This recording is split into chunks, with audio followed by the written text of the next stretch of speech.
លឿងពីមិត្តតែមិនមែនសងសាតែងប្រឹក្សាពេលអូនខូចចិត្តស្រឡាញ់អូនបានត្រឹមតែលួចគិតព្រោះវងមិត្តមានគេថែជាមិត្តល្អមិនចាំបាច់បែកគ្នាធ្លាប់ប្រាប់គ្នាបែបនឹងល្អហើយអូនឈឺចាប់បងក៏មិនតោះតែមិនបណ្ដោយឲ្យអូនឈឺផ្សាអូនក៏ដឹងបងស្រឡាញ់អូនប៉ុណ្ណាតែជីវ៉ាសុខចិត្តយំព្រោះគេអារម្មណ៍អូ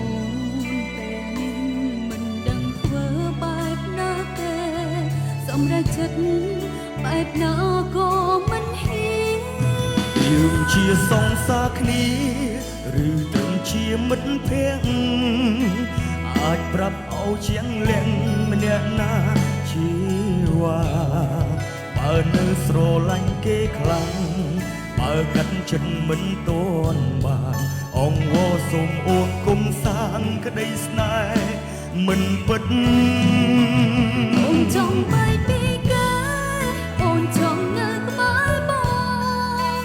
តែរឿងរ៉ាវកូនឡងមិនអាចធ្វើចិត្តព្យាយាមផ្ដាច់ការតាក់ទងតែពួកបាននៅលួចគិតទោះបីជាខំរំលឹកថាគេមិនល្អ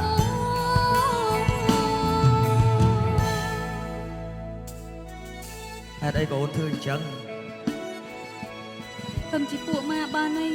មិនចាំបាច់ឈឺចាប់បងអត់យល់ថាហេតុអីបានអូនឯងនៅទ្រាំយំដោយសារតែមនុស្សម្នាក់ហ្នឹងសុំតោះមកពីខ្ញុំស្រឡាញ់គេអត់អីទេវាជាការសម្រេចចិត្តរបស់អូន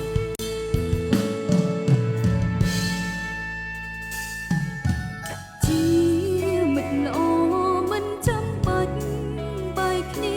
ធ្លាប់ប្រាប់គ្នាបែបនឹងល្អហើយ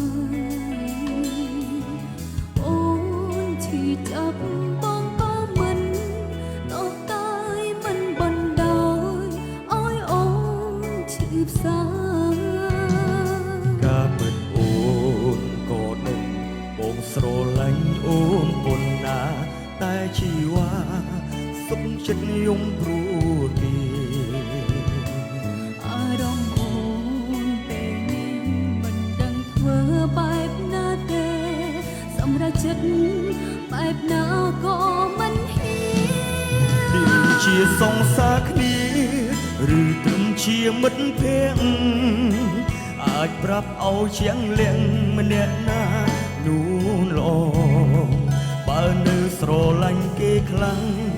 បើកាត់ចិត្តមិនតន់បានអងវសូមអូនគុំសាងក្តីស្នេហ៍មិនពិត